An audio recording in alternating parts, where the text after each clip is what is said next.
মালিক আজকের তওবাকে উম্মতের তওবা হিসাবে গণ্য করেন। আপনি আমাদের উপরে বড় নারাজ হয়ে গেছেন। নাইলে অতীত তাকাইলে দেখি মালিক একজন হাত তুলতে দেরি, একজন চিৎকার দিতে দেরি, একজন আপনাকে অনুরোধ করতে দেরি, একজন বলতে দেরি, আকাশ থেকে সাহায্য আসতে দেরি হয় নাই, আপনার বাহিনী জাপায়া পড়তে দেরি করে নাই। আজকে তো বৎসরের পর বৎসর পার হয়ে যাইতেছে, চোখের পানি শুকায় যাইতেছে। ও মালিক কোনো বিজয়ের চিহ্ন দেখি না। গত রোজাও তো ফিলিস্তিন ওয়ালাদের ইফতার হইতো লাশ দিয়া, সেহরি হইতো লাশ দিয়া। আল্লাহ এই রোজাও কি এরকমই হবে জানি না মালিক। এত নারাজ হয়ে গেলেন কেন মালিক? এত নারাজ হয়ে গেলেন কেন? বেশক আমরা শাস্তির যোগ্য, অস্বীকার করি না, কিন্তু আপনি শাস্তি দেন না।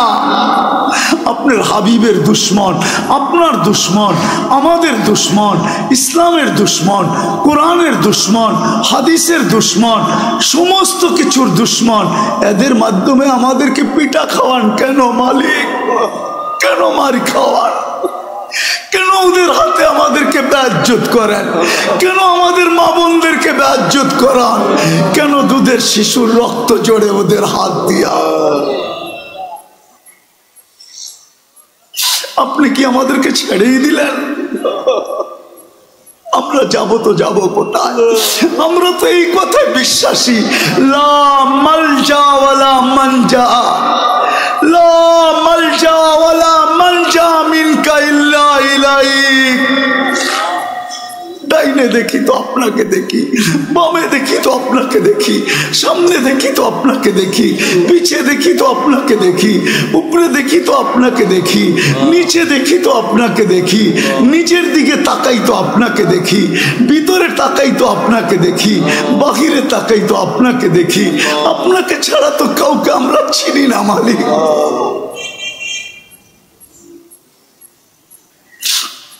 আজকে এই আলেমদের হাত খালি ফেরত দিয়েন না।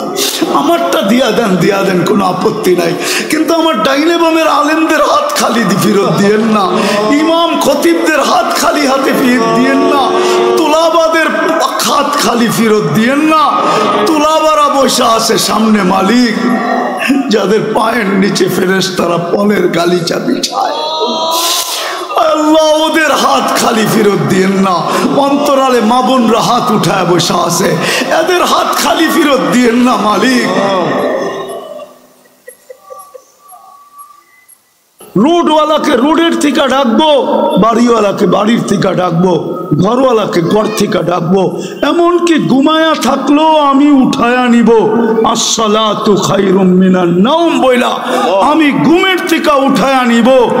একটা আদর্শের উপরে চলেন, আজকে আমরা একমত হই যে আজকের থেকে আমরা নামাজ ছাড়বো। ওয়াদা? পাক্কা? ওইখানে তো দেখি একজন প্রমাণ দিব, প্রমাণ দেই তাহলে প্রমাণ।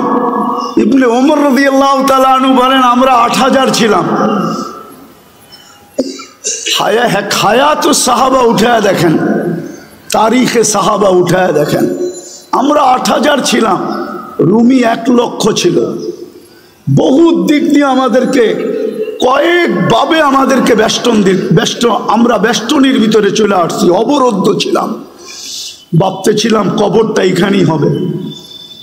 তো বলতেছিল আমার পাশেই একজন দাঁড়ানো ছিল, ক্ষুধায় বড় কাতর, কাপড়গুলা বড় জীর্ণ শীর্ণ, চামড়াগুলা বিলকুল বটা গেছে, তলোয়ার রাখার কোনো নেয়ামও নাই। একটা রশি দিয়া কোমরে তলোয়ারটা বাঁধা রাখছেন। পায়ের দিকে তাকায় দেখি জুতাও নাই, কিন্তু উপর দিকে তাকায় জানি কি বলতেছিল। তো আমি ভালোভাবে কান পাইতা শুনতেছিলাম যে বলে কি। তো শুনলাম উপরে তাকায় হাত উঠায় বলতেছে ইয়া রব্বা মুহাম্মদ, ও রব্বে মুহাম্মদ উনসুর উম্মতা মুহাম্মদ।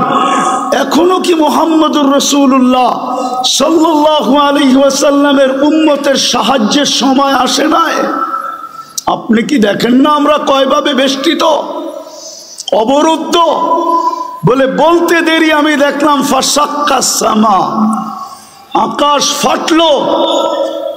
সাদা ঘোড়া সাদা পোশাকে, খোলা তরবারি হাতে, ডাইন হাতে তরবারি বাপ হাতে ঝান্ডা, এক অশ্বারোহী বাহির হলো, তার পিছনে সিরিয়ালে বাহির হইতে থাকলো। চোখের পলকে প্রথমটা মাথার উপরে এসে একটা চিৎকার দিল, আবশির ইয়া উম্মতে মুহাম্মদ, ও উম্মতে মুহাম্মদী সুসংবাদ গ্রহণ করো, যা নুসরা রব্বা মুহাম্মদ, মুহাম্মদুর রাসূলুল্লাহর রবের সাহায্য চলে আসছে। ইবনে ওমর রাদিয়াল্লাহু তাআলা আনহু বলেন, আমি সামনের দিকে তাকাইলাম তো দেখলাম রুমিরা ভাগতেছে। কেন যে ভাগতেছে এটাও বুঝতে পারলাম না। যে যেদিকে পারতেছিল ভাগতেছিল, আমরা পিছু নিলাম, যাদেরকে জাহান্নামে পৌঁছায় দিলাম, বাকি ভাগা গেল। আমরা গনিমতের মাল জমা করে পাহাড় বানায় দিলাম। একজনের জন্য তো সাহায্য আসতো, এরকম কথা কি কিতাবে হাজারো লেখা নেই? না লেখা নাই? হুজুররা বলো লেখা নেই? আরে সাহাবা তো সাহাবা, আল্লাহর ওলির কারণে সাহায্য আসে না? না আসে নাই? রাজা গৌর গোবিন্দ তো রাজাই ছিল, ঠিক না? কি আরে বলেন না, ছিল না? ছিল না? শাহজালাল রহমতুল্লাহ আলাইহি কোনো কি সেনাবাহিনী নিয়ে আসছিলেন নাকি? হ্যাঁ, ওনার সফর সঙ্গী ছিল কয়জন? টোটাল 12 জন। টোটাল 12 জন ছিলেন সফর সঙ্গী। ওনার হাতে তো কোনো তলোয়ারও ছিল না, শুধু জায়নামাজই ছিল, ওইটাই সুরমায় বিছায়া দিছেন। সুরমা চিনছে কে জায়নামাজ বিছাইছে, বিজানোও যাবে না, ডুবানোও যাবে না, বরং ওই পারে পার করে দেওয়া দিতে আমি বাধ্য। পার করছেন না করেন নাই? শুধু এই অবস্থা দেখেই তো বাইগা গেছে, ঠিক না? আসামে বাইগা চলে গেছে, সিলেট খালি করে দিছে। আপনি ভাবছেন রাজা গৌর গোবিন্দ শুধু শাহজালাল রহমতুল্লাহ আলাইহিকে দেখছেন? ওকে কবর থেকে উঠায় আয় না, জিজ্ঞেস করলে না বোঝা যাবে কি দেখছে? হ্যাঁ, কি ওলামা একমত না দুই মত? ওরে কবর থেকে উঠে আয় না, জিজ্ঞেস করলে না বোঝা যাবে ও কি দেখছে? ও কি শাহজালাল দেখছে? হইতে পারে শাহজালালের পিছে বিরাট বড় এক ফেরেশতার বাহিনী দেখছে।